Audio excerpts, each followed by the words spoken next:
ఉగ్రం వీరం మహావిష్ణుం జ్వలంతం సర్వతోముఖం నృసింహం భీష్ణం భద్రం మృత్యోర్మృత్యోర్నమామ్యహం. లక్ష్మీనారసింహాయ నమో నమః. వెంకటాద్రి సమం స్థానం బ్రహ్మాండే నాస్తి కించన వెంకటేశ సమోదైవం నభూతో నభవిష్యతి అని వెంకటాచల వరాహ పురాణంలో ఉంది. ఇప్పుడు ప్రపంచవ్యాప్తంగా కూడా ఒక చర్చ జరుగుతోంది. ఏంటంటే ప్రపంచంలో ఉన్నటువంటి అతిపెద్ద పుణ్యక్షేత్రం అయినటువంటి వెంకటేశ్వర స్వామి వారి యొక్క ప్రసాద విషయంలో సర్వత్రా అందరికీ కూడా ఆందోళనగా ఉంది. ఎందుకంటే గత 4-5 సంవత్సరాలుగా మనందరం కూడా ప్రసాదం స్వీకరించిన వాళ్ళం, మీతో పాటు నేను కూడా. అయితే ఈ ప్రసాదం స్వీకరించటం వల్ల అందులో స్వామివారికి ప్రసాదం తయారు చేసినప్పుడు కలపకూడని పదార్థాలు ఏవో తయారు చేయడం వలన ఏదో జరిగింది. కాబట్టి ఎట్లా ఈ అపవిత్ర భావన నుంచి మనం ఎలా బయటపడాలి అనేది అనుకున్నప్పుడు మొట్టమొదటిగా మనం ఒక విషయం తెలుసుకోవాలి. అసలు వెంకటాచలానికి ఇంతటి ప్రాధాన్యత ఎందుకు వచ్చింది అన్నప్పుడు, త్రేతాయాం రఘునందన, త్రేతయుగంలో మనకి రఘునందుడు అంటే రామచంద్ర స్వామి వారు ప్రాధాన్యత వహించారు. అంటే ఆ యుగంలో రామచంద్ర స్వామి వారిని అందరూ పూజించారు. ఇప్పుడు కలో వెంకటనాయక అన్నారు. అంటే కలియుగంలో వెంకటాచలాధీశ్వరుడైనటువంటి ఆ వెంకటేశ్వర స్వామి వారు ప్రత్యక్ష దైవంగా చెప్తున్నారు. ఎందువలన అనుకున్నప్పుడు ఒకసారి మహర్షులందరూ కలిసి హోమం చేస్తూ ఉన్నారట. చేస్తూ ఉన్న సమయంలో అక్కడికి నారద మహర్షి వచ్చారు.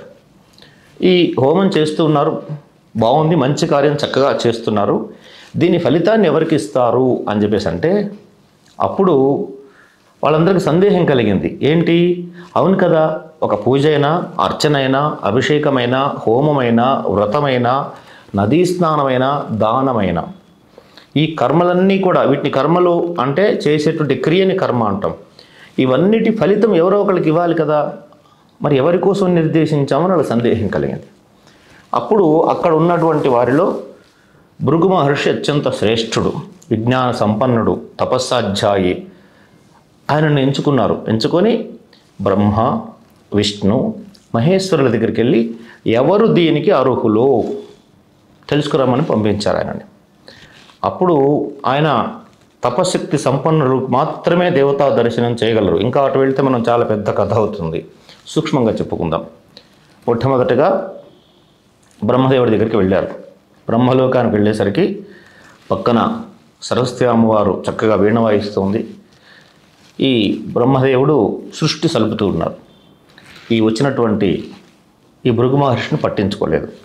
అప్పుడు భృగు మహర్షికి ఆగ్రహావేశాలు వచ్చేసి, భూలోకంలో నీకు దేవాలయం ఉండకుండా ఉండుగాక, అంటే నీకెవరు అర్చనలు చెయ్యరు అనేటువంటి శాపాన్ని ఇచ్చేసి వచ్చారు. అక్కడి నుంచి అసలే ఈ భృగు మహర్షి ఆవేశంలో ఉన్నారు. చక్కగా కైలాసానికి వెళ్ళారు.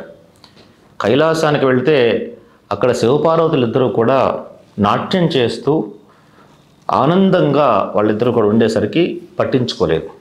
అక్కడ కూడా ఈశ్వరుని శపించాడు. నీకు భూలోకంలో ఆకారం కాకుండా కేవలం ఒక శివలింగ ఆకారంలో మాత్రమే అభిషేకాలు జరుగుతాయి అని చెప్పి శపించేశాడు. అక్కడ అమ్మవారి కోపం వచ్చింది. నేను శక్తి సంపన్నురానని, కాబట్టి నేను ఇతను వాగ్బంధనం చేస్తాను. ఇతను అక్కడ బ్రహ్మదేవుడిని శపించి వచ్చాడు, ఇక్కడ మిమ్మల్ని కూడా శపిస్తున్నాడని చెప్పి అనేసరికి, అట్లా చేయబోకు, అతను మన పిల్లవాడితో సమానం, మన సంతానంతో సమానం, కాబట్టి అతన్ని చేయబోకు, అతని వల్ల లోక కళ్యాణం జరగబోతుందని చెప్పి వారించాడు పరమేశ్వరుడు. సరే, అక్కడి నుంచి అత్యంత వేగంగా వైకుంఠానికి వెళ్ళాడు. లక్ష్మీదేవి సమేతుడైనటువంటి ఆ మహావిష్ణువు అక్కడ ఏం చేసి ఉంటే వెళ్ళడంతో దఢాలను తన్నేశాడు విష్ణుమూర్తి యొక్క వక్షస్థలం పైన. ఎప్పుడైతే ఆ విధంగా తన్నేశాడో అమ్మవారికి విపరీతమైన ఆగ్రహం కలిగింది. అంటే ఇక్కడ హృదయంలో ఎవరుంటారు, భార్య ఉంటుంది ఎవరికైనా. కాబట్టి అక్కడ అమ్మవారు అందట, నా స్థానమైనటువంటి ఈ స్థానంలో అతను తన్నాడు అంటే నన్ను తన్నేసి నన్ను అవమానించాడు, కాబట్టి నేను వెళ్ళిపోతున్నాను అని చెప్పేసి అక్కడ అమ్మవారు అలిగి భూలోకానికి వచ్చింది. అప్పుడు విష్ణుమూర్తి కఠినంగా, వజ్రం కంటే కూడా కఠినమైనటువంటి నా హృదయమే తన్నావు స్వామి, నీకు ఏదైనా దెబ్బ తగిలిందా అంటూ అతన్ని ఆసనం మీద కూర్చుండబెట్టి అతని పాదాలు నొక్కుతూ అతని అరికాలులో ఉన్నటువంటి కన్నుని చిదిమేశాడు. ఆ కన్ను ఎప్పటిదాకైతే ఉందో అప్పటిదాకా అతనిలో అహంకారం ఉంది.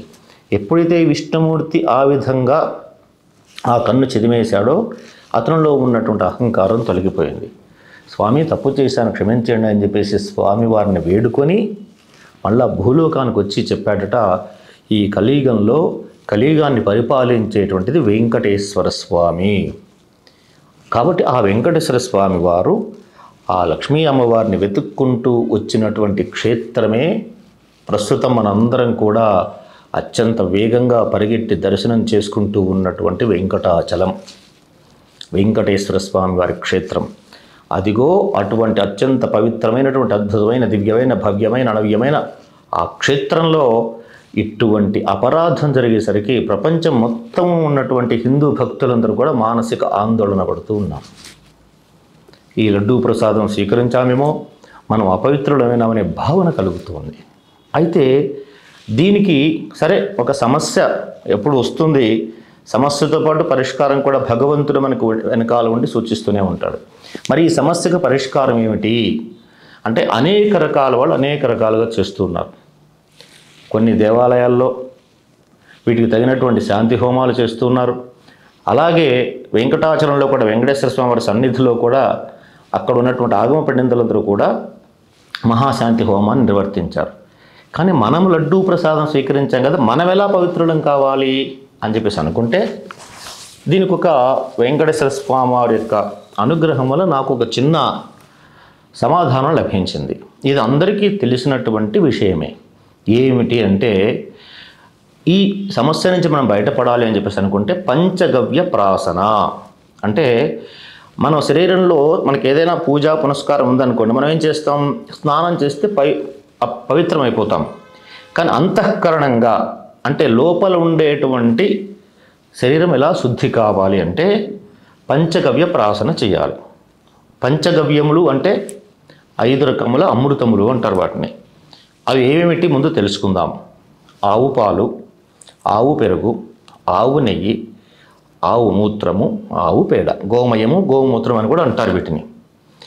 వీటన్నిటినీ మేము కూడా ఎక్కడైనా ప్రతిష్టాది కార్యక్రమాలు ఉన్నప్పుడు, మేము కూడా కార్యక్రమాలకు వెళ్ళినప్పుడు అక్కడ మా గురువులు పండితులు ఎవరైతే ఉంటారో వాళ్ళు కూడా మంత్రోచ్చారణ చేత మాకు కూడా వీటన్నిటిని కలిపి వాటికి మంత్రంతో పూజ చేసి మాకు కూడా ఇస్తారు. మేము కూడా ఆ పంచగవ్య ప్రాసన అంటే ప్రాసన అంటే తీసుకోవడం, ఇవి తీసుకోవాలి. తీసుకున్న తర్వాత మాత్రమే మాకు కూడా అక్కడ దీక్షాధారణ చేస్తారు. 5 రోజుల్లో 7 రోజుల్లో 9 రోజులు ఇలా ఉంటుంది ప్రతిష్టా కార్యక్రమం. ఒక ప్రతిష్టా కార్యక్రమం అనే కాకుండా కొన్ని పెద్ద కార్యక్రమాలు జరిగినప్పుడు మానవ జీవితంలో బయట నుంచి అయితే స్నానం చేయడం వల్ల శరీరం శుద్ధి అవుతుంది. అంతఃకరణంగా శరీరంలో ఉండేటువంటి భాగములన్నీ శుద్ధి కావాలంటే ఈ పంచగవ్య ప్రాసన చేయాలి. నాకేమనిపిస్తుందంటే అంటే నేను చెప్పేటువంటి విషయం నా యొక్క మనసులోంచి వచ్చిన ఆలోచన మాత్రమే కాకుండా శాస్త్రంతో ముడిపడి ఉందని చెప్పడానికి సందేహం లేదు. ఏమిటి అంటే ఈ ఆవు పాలు, ఆవు పెరుగు, ఆవు నెయ్యి, ఆవు మూత్రము, ఆవు పేడ కొంచెం కొంచెంగా తెచ్చుకోండి. అందరూ కూడా కొంచెం కొంచెంగా అంటే ఎంత కొద్దిగా ఒక 10 గ్రాములంతా అన్నీ కలిపి కూడా ఒక 10 గ్రాములంతా తెచ్చుకొని ఓ చిన్న రాగి పాత్రలోనో వెండి పాత్రలోనో ఇత్తడి పాత్రలోనో పెట్టుకొని మీ ఇంట్లో ప్రతి కుటుంబంలో కూడా హిందూ సమాజంలో ఉండేటువంటి అందరి ఇండ్లల్లో కూడా దేవతారాధనకు ఒక రూమ్ ఉంటుంది. అందులో తీసుకెళ్ళి పెట్టి ఆమె ఇష్టదైవం ముందు ఉంచి దాంట్లో కాస్త 2 అక్షతలు, కాస్త పసుపు కుంకుమ వేసి ఇంకా వీలైతే కాస్త తులసి దళం వేసి స్వామివారికి క్షమాపణ కోరుకుంటూ, అయ్యా తెలియక చేశాము ఈ దోషం, మేము ఆ దోష నివారణ కోసం ఇది తీసుకుంటున్నాము అని మనసులో సంకల్పం చేసి ఇది గనక తీసుకున్నట్లయితే తప్పకుండా మనం ఈ అపవిత్రం అనే భావన నుంచి బయటపడడానికి అవకాశాలు ఉన్నాయి. ఎందుకంటే తెలియక చేసిన తప్పు ఎప్పుడూ కూడా క్షంతవ్యమే. క్షంతవ్యము అంటే మనం క్షమించడానికి అర్హులమే, క్షమింపబడడానికి అని శాస్త్రం చెప్తోంది. ఎలాగా అంటే ఒక చిన్న ఉదాహరణ చెప్పి దీన్ని ముగించేస్తాను. చిన్న పిల్లలప్పుడు తల్లి పాలిస్తూ ఉంటుంది పిల్లలకి. ఇచ్చేటప్పుడు ఆ తాగేటువంటి పిల్లవాడు ఏం చేస్తూ ఉంటాడంటే తల్లి యొక్క పాలు తాగుతూ వాడికి ఆటగా ఉంటుంది, తాగుతూ ఆ కాళ్ళతో తల్లిని తంతూ ఉంటాడు. ఆ తల్లి కోపడదు, ప్రేమగా ముద్దుగా ఆ పిల్లవాడిని ఆ కాలు తంతున్నా కూడా కాలుతో మళ్ళీ తన్నకరా అని చెప్పేసి వాడిని అనేసి ఆ కాలు ఇంకా పైగా ముద్దు పెట్టుకుంటుంది. ఎందుకంటే వాడు ఆటలు ఆడుతున్నాడు, తెలియనటువంటి వయసులో ఉన్నాడు, అజ్ఞానంలో. కాబట్టి అక్కడ ఆమె వాడిని క్షమించేస్తుంది తల్లి. అలాగే అదే పిల్లవాడు ఒక 10 సంవత్సరాలు 20 సంవత్సరాలు వచ్చిన తర్వాత, జ్ఞానం వచ్చిన తర్వాత వాడు ఆ పని చేశాడనుకోండి, ఆ తల్లే కాదు ఈ సమాజం కూడా క్షమించదు ఇక్కడ కదా. కాబట్టి వాళ్ళెవరో చేసిన పొరపాటుకు మనం బలైనాం, ఇక్కడ మనకు తెలియక బలైపోయినాం.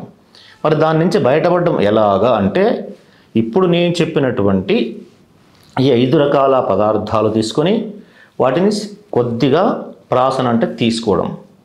అయ్యా మాకు ఇవన్నీ చేయడం కష్టం, మేము అవన్నీ చేయలేము అని చెప్పేసి అనుకున్నప్పుడు కనీసం ఈ చిన్న ఉపాయమైనా చేయండి. ఏంటి అంటే గోమయము అంటే ఆవు పేడ, గోమూత్రము, ఈ రెండు కొంచెం కొంచెంగా తీసుకోండి. తీసుకొని గ్లాసులో కలిపేసుకొని తాగేసేయండి. కొంచెం అంటే ఒక ఉద్ధరణ అంటే మీకు దేవాలయంలోకి వెళ్ళినప్పుడు అర్చక స్వామి తీర్థం ఇస్తుంటారే, దాంతో అంటే అది ఉండాలని లేదు, అంత పరిమాణంలో తీసుకొని స్వామిని వేడుకోండి. తప్పైపోయింది స్వామి, మా అజ్ఞానం వల్ల మాకు తెలియకపోవడం వల్ల ఇది మేము ఈ ప్రసాదం తీసుకోవాల్సి వచ్చింది, ఇప్పటి నుంచి పవిత్రులమైనామని చెప్పేసి మీరు భావన చేసి ఇది తీసుకున్నట్లయితే తప్పనిసరిగా ఆ వెంకటేశ్వర స్వామి వారి యొక్క అనుగ్రహానికి మీరు పాత్రులవుతారు అని చెప్పడంలో ఎటువంటి సందేహం లేదు. ఇప్పటి వరకు నేను మీకు నివేదించినటువంటి విషయం ఏదైతే ఉందో ఇది శాస్త్ర సంబంధమైనటువంటిదే, శాస్త్రంలో ఉన్నటువంటిదే చెప్పానే కానీ ఇందులో నాకు నేనుగా ఊహించి మీకు చెప్పిన విషయాలు ఏమీ లేవు. కాబట్టి మీరందరూ కూడా ఈ పంచగవ్య ప్రాసన చేసి పవిత్రులై తద్వారా ఆ వెంకటేశ్వర స్వామి అనుగ్రహానికి పాత్రులుతారని చెప్పేసి కోరుకుంటూ స్వస్తి.